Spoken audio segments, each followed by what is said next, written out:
大家好，我是久不利多。今天这个影片是有位推特朋友翻译，马斯克在2025年最新的采访影片，在此感谢他同意我放到频道上。影片中，马斯克做了大量的未来预言，而这个未来并不遥远，也就是这几年会发生的事。影片主要内容在讲 AI、人形机器人、火星移民、脑机接口、DOGE 计划等。以下是采访影片内容。Our Optimus robot is the most sophisticated humanoid robot in the world. We're aiming to have several thousand of those built this year. We'll 10x that output next year, maybe 50 to 100,000 humanoid robots, and then 10x it again the following year. The cumulative sum of human knowledge has been exhausted in AI training. That happened basically last year. Pretty much any cognitive task that doesn't involve atoms, AI will be able to do within 3 or 4 years. The FBI had this portal into Twitter where they could spy on anything and censor anything, and had a 2-week auto delete. So we don't even know what they did. If I might start off with kind of a big overall question, and I'll do some questions and then we'll get some questions in from the group. I have to say that I've been actually a Tesla owner for many years. So great, thank you.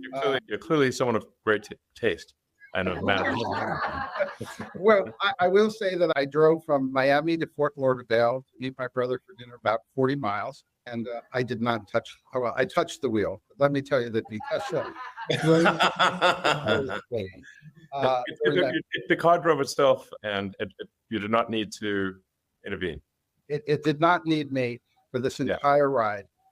Yeah. So it's pretty magical. It's like when you tell people that they've not experienced it, they don't believe you, Yes, and I didn't believe me either. Because I've been a skeptic about how far it would go. Sure. And your latest releases of software are really incredible.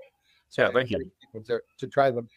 As a big question, coming in the next decade, what do you think is going to be the greatest advances in technology that will affect people's lives? What should they be expecting to see here from technology in their lives? Well, I don't want to blow your minds, but AI is going to be big. I feel confident in that prediction. Well, the funny thing is, if you go back even 5 years ago, certainly 10 years ago, even 15 years ago, I was saying AI is going to be like this massive thing that has deep super intelligence, smarter than the smartest human. People thought I was kidding. There's no way the computer is going to be smarter than a human and be able to do all these complicated things. And now the latest AIs are able to pass complicated tests better than most humans. They can pass the medical test better than 80% of doctors or something. They can diagnose radiography better than most people who've been doing it their whole life. So that's just accelerating, obviously. And I think if you haven't seen Jensen's talk, it's excellent. It really shows how much AI is advancing. And it's advancing on the hardware front, on the software front, in terms of data. This is like the new sort of thing is synthetic data, because we've actually run out of all the books, and you literally run out of you take the entire internet and all books ever written, and all interesting videos, and you've now exhausted all of basically the cumulative sum of human knowledge has been exhausted in AI training. That happened basically last year.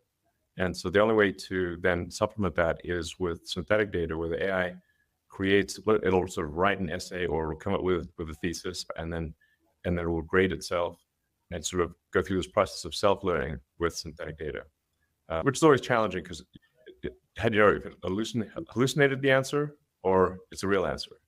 So it's challenging to find the ground truth. But it is pretty wild that AI at this point has run out of all human knowledge to train on. Crazy.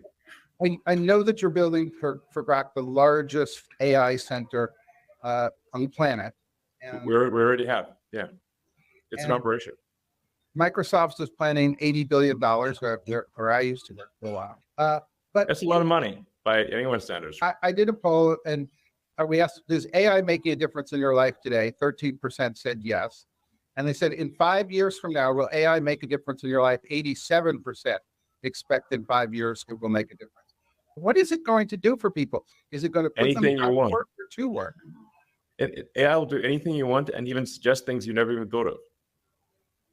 So AI really within the next few years will be able to do any cognitive task. It obviously begs the question, what are we all going to do? Pretty much any cognitive task that doesn't involve atoms, AI will be able to do within, I'd say, max 3 or 4 years, maximum. And then now, another element of it is the robotics. The AI can't just be thinking in a data center. It's got to do things. So that's where you need the robots. So, and you need, self-driving cars, which obviously you've experienced, and that rate of improvement is exponential in how good the self-driving cars are. We feel confident in passing basically being better than human driving in about 3 months, basically Q2 of this year. We feel confident of passing, having a probability of accident that is better than the average experienced driver. And then it'll keep going from there. Ultimately, I think it's going to be 10 times safer than a human driver, and then 100 times safer. Like it's to the point where really it just won't crash. So that's happening this year with Tesla. So Tesla, and this is a software update to a car, as you experienced yourself. It's the same car. It got a software update, and suddenly it's way smarter at driving. Well, let me try a few timelines then, because I'm not the youngest guy around. I want to be there first. Whereas technology. My standards for what is young get older every year as I get older. I used to build computers in kits, right? When you couldn't buy them yet. And I don't have to do that anymore. Yeah. So self-driving, some timelines, self-driving cars, government certified self-driving, you think will be within a year? Well, there already are autonomous, in some regions, like Waymo has autonomous vehicles with no one in it, but they're limited to like a few cities in the US. The Tesla solution, which is a much more difficult path to go, but ultimately much more powerful, is a general solution to self-driving. So the Tesla software is just purely AI and vision. It doesn't rely on any expensive sensors, no LiDARs, no radars, or it doesn't even require knowing the area beforehand. Like you could have it drive someplace it's never been before and no Tesla's ever been before. It could even be an alien planet. And the car will still work, still drive. So that's this year, And when can I get a home robot? Well, that's the other element, humanoid robots. I think probably most people, if not everyone, would like to have their own personal C-3PO R2-D2. And I actually think humanoid robots will be the biggest product ever in history by far. I agree. Yeah, it's just wild because you can just say, well, every human is going to want one most likely, and then there'll be all of industry in terms of providing products and services. So that you have to say, what's the ratio of humanoid robots to humans? My guess is it's at least 3 to 1, 4 to 1, maybe 5 to 1. So we're talking about 20, 30 billion humanoid robots. It's not even clear what money means at that point, or if there's any meaningful cap on the economy. I think at that point, assuming that things haven't gone awry, in the good AI scenario, I think we won't have universal basic income. We'll have universal high income. So do you think 5 years for my first robot? Well, for Tesla, Optimus robot really is, unless somebody's got something secret we don't know about, our Optimus robot is the most sophisticated humanoid robot in the world. It's got a hand that has 22 degrees of freedom. It looks and feels like a human hand. We're aiming to have several thousand of those built this year. Initially, we'll test them out at Tesla factories, but then assuming things go well, we'll 10x that output next year. So we'll aim to do maybe 50 to 100,000 humanoid robots next year, and then 10x it again the following year. It's like 500,000 robots in 3 years. That's a lot. Yeah. I was telling you guys, maybe we should think of these in terms of Roman legions. How many legions of robots will we have? Like a Roman legion is 5,000. So when will we have a colony on Mars? Well, I think we'll be able to send the first uncrewed spacecraft to Mars in 2 years. So Earth and Mars synchronize every 2 years. And so we're at a synchronous point right now. So then the next one will be in roughly 2 years from now. And then there'll be 2 years from then, there'll be another one. So for the first trip, obviously, we want to make sure that we can land Starship without crashing. Like we need to prove that we can land Starship on Mars without incrementing the crater count. And if those land safely, then maybe on the next trip, we would send people, and then hopefully that would grow exponentially. So eventually there'll be thousands of Starships going to Mars. And I might have this like really cool visual like Battlestar Galactica or something, with sort of colony ships departing all together with these like bright points of light in space. I think it looked really cool. But I think the goal has to be to get to the point where Mars is self-sustaining. The point at which Mars is self-sustaining is really defined as the point at which if the resupply ships from Earth stop coming for any reason, that Mars doesn't die out, that Mars can continue to grow.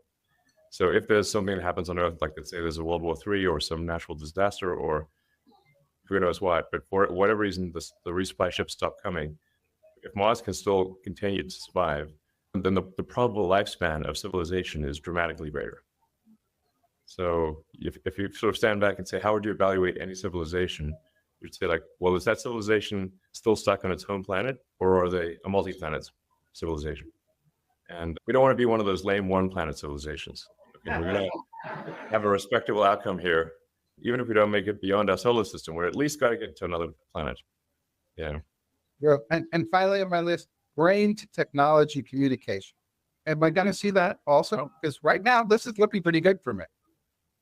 Yeah. So we've got Neuralink. We've got now 3 humans with Neuralinks implanted, and they're all working well.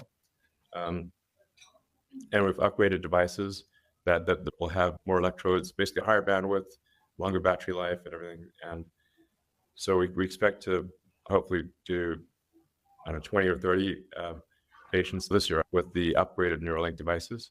And our first product is we're trying to enable people who have lost their brain-body connection. So they're tetraplegic or paraplegic, or basically, like you can imagine, like say Stephen Hawking. If Stephen Hawking could communicate as fast or even faster than a normal human, that would be transformational. Yeah. So that's how sort of our first product is being able to read the motor cortex of the brain and say that if you think about moving your hand, it will move the cursor on the screen, and it enables people to control their computer or their phone just by thinking. And then our next part will be blind sight, that even if somebody has lost both eyes or has lost the optic nerve, or even if they've been blind from birth, we can interface directly with the visual cortex in the brain and enable them to see. And we already have that working in monkeys, enabling people to control devices. And ultimately, we think if you have a second Neuralink device that is past the point where the spinal damage occurred, we can actually transmit the signals from the brain past where the wires are broken and enable someone to walk again. So that would really be profound, obviously. But I'm confident that that is physically possible. And then the long-term goal for Neuralink is to be able to improve the bandwidth. So right now, when we're speaking, our bandwidth in bits per second is quite low, and the sustained bandwidth of a human is less than 1 bit per second over a 24-hour period. So there's 86,400 seconds in a day, and the average human outputs much less than 86,400 bits in a day. If somebody's a writer, they'll exceed that, but most people do not output more than the number of seconds in a day. But with a Neuralink, you could increase that output capability by 1,000 or maybe 1 million. So it would be a profoundly different experience. Like you'd be superhuman, essentially. Well, put me down for all of this so far. I'm an early adopter. Yeah. And trust me, you'll really like the chip. I can guarantee it. And let me kind of bring us down to earth for a question on DOGE. I worked out very closely actually with President Clinton in the 90s, where we did reinventing government. We did balance the budget in 2 years, actually. That's awesome. Well, it's been a while. It didn't last very long because it got blown up very quickly.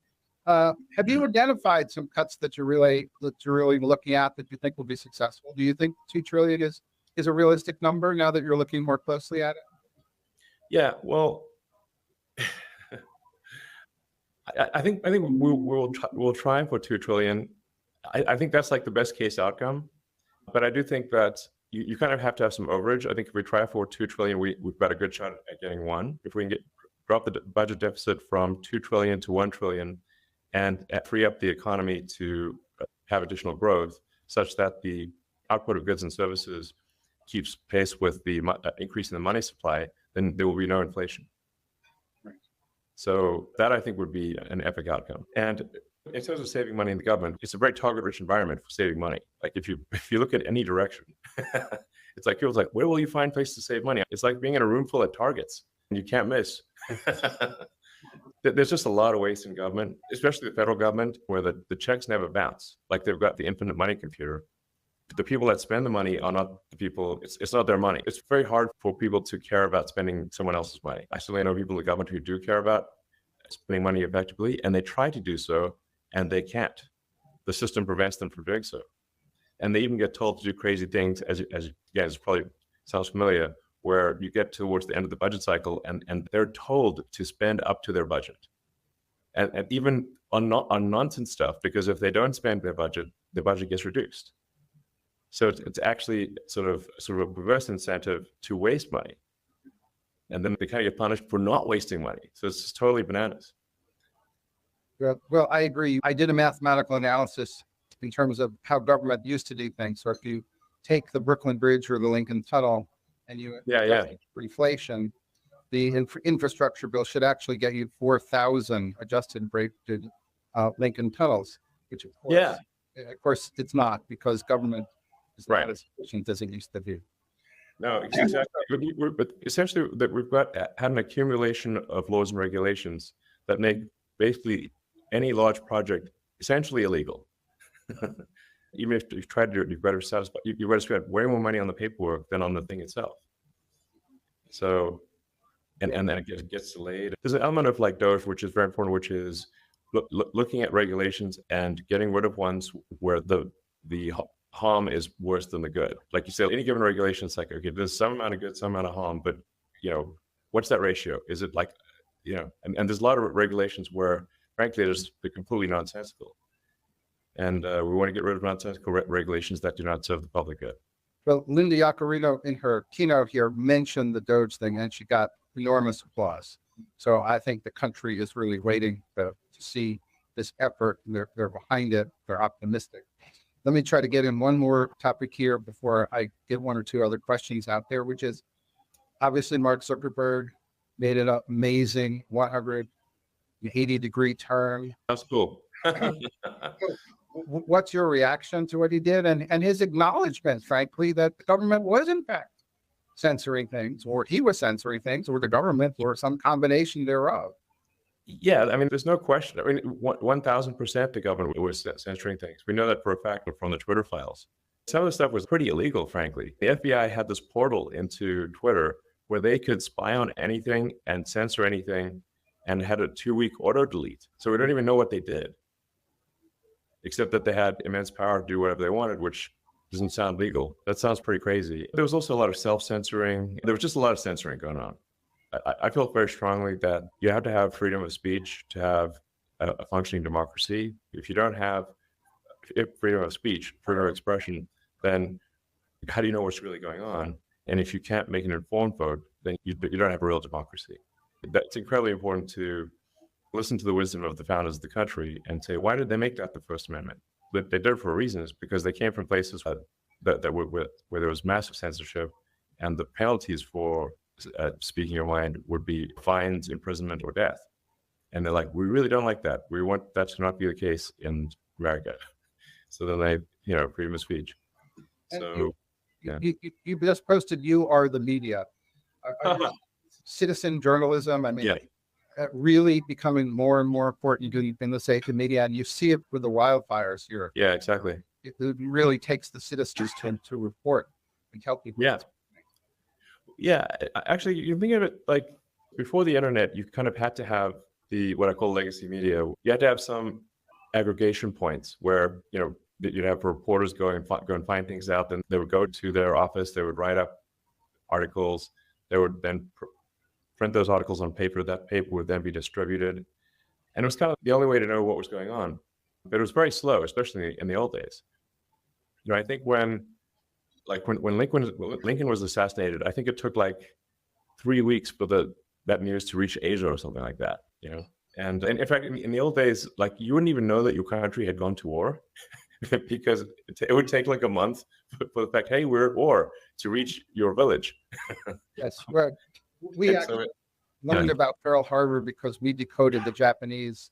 Yeah. I didn't know that we decoded their cyber system. Right. I mean, that's how we actually learned about it. Okay. Thank you. I got 3 questions in from the audience that Dan Gardner and Toby Daniels of On Discourse said, want to know, do you think the internet sucks? And what do you think we need to do to fix it? You mean the content on the internet or your internet connection? Because Starlink can help you on the internet connection. Starlink is great for internet connectivity, especially for places that have bad connectivity. In fact, I think Starlink is really having a significant effect in terms of lifting people out of poverty in many parts of the world, where people have a product that they want to sell, but if they don't have an internet connection, they can't do it. And or if they want to learn things, like basically you can learn anything on the internet for free. Like MIT has all its lectures there available for free on the internet. But you need an internet connection. So once you have an internet connection, you've got access to education, you've got access to a global market. So I think it's very significant how connectivity makes difference in people's lives. But no, with respect to, maybe the question was geared at, like, is there too much negativity on the internet? I think at times there is too much negativity. Actually on the X platform, I proposed like, well, we were going to tweak the algorithm to be a bit more positive. And then people got upset about me for that. I'm like, okay, like, what do you guys want? Well, actually, the second question from Zach Moffat, CEO of Party Victory, was, how do you make pessimism uncool again? So I think it's maybe exactly what you're saying, which is that, it's become, people are afraid. This used to be a can-do nation, always very positive. And now the country, when I ask if we're on the right track or the wrong track, they never say that we're on the right track anymore. Hopefully with this, I'm actually pretty optimistic about the next 4 or 5 years. I think we have the potential for a golden age.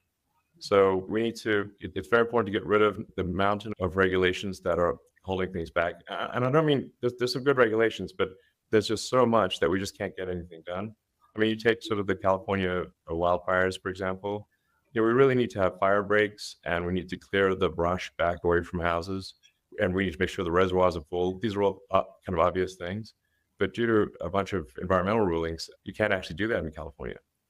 So they're not allowed to do the fire breaks, and they're not allowed to push the brush back away from houses because it might hurt some red-legged frog or something like that. There's like some sort of creature, usually a creature you've never heard of, that is preventing this from occurring. There's like this fish called the smelt, for example.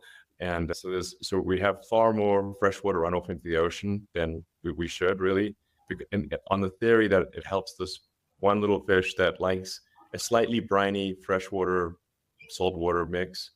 And if we keep more freshwater, then the smelt fish will not be happy. But there's no actual evidence that the smelt fish is going to be unhappy if we keep a bit more freshwater, in fact. So we should keep more freshwater, keep the reservoirs full, and just have some sensible fire breaks and move the brush away from houses. That's just an example of, like, we've saved a lot of trouble, a lot of tragedy in LA. I think AI and robotics is going to lead to a higher standard of living for people beyond what they can imagine. Well, I think we're going to have AI doctors in medicine that are pretty incredible. So. That's the final question. She says from Catherine Heritage. I got that right. If all the robots and everything frees up time for humans, what is it they will do with that time? Or what can we ask them to do with that time? And I think that's yes, rounds out the circle of technology. Yeah, I guess it would be a bit like being retired. I mean, this will take a few years, but at some point, as AI and robotics get better, eventually AI will be able to do everything that humans can do. So any task you do will be optional. Like, it'll be like a hobby, or, so now it is a big question. Well, like, will our lives have meaning if the computers and the robots can do everything better than we can.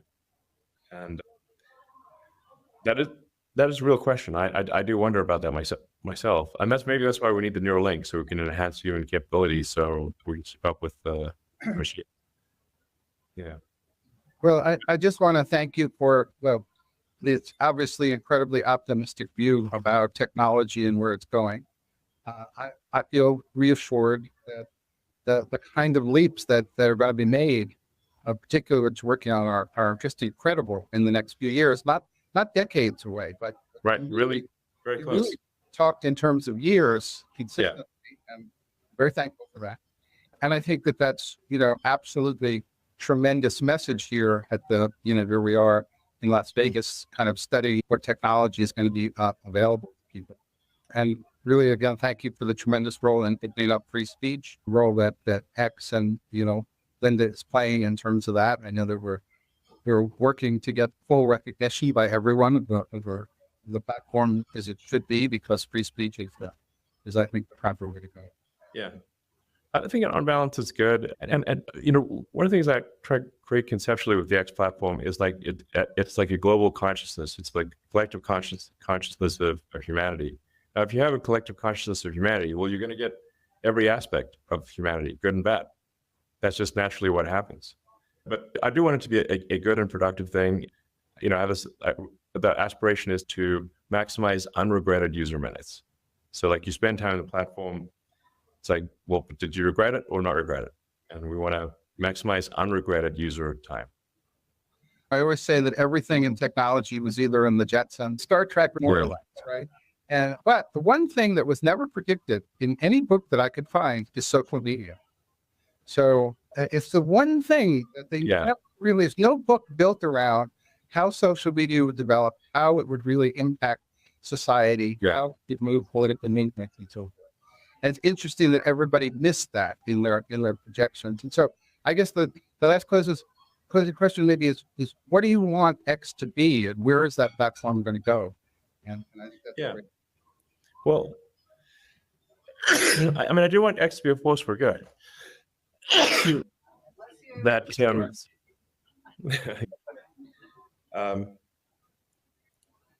So I do want X to be a force for good, and I do view it as sort of like the group mind of humanity. And we want to have a sort of a healthy, happy, and sane group mind versus the opposite. And I want it to be just like the best source of truth. Like if you're trying to understand what's going on in the world, that it has the most accurate, the most up-to-date information about anything large or small. So it gives you the best understanding of what's going on in the world, anywhere, anytime. Yeah. Great. Thank you. Any closing thought you want to leave us with? Otherwise, I want to thank you for being so generous with your time. You're welcome. I think I would encourage people to be optimistic about the future. I think it is much more likely to be good than bad. So that's my prediction. Thank you.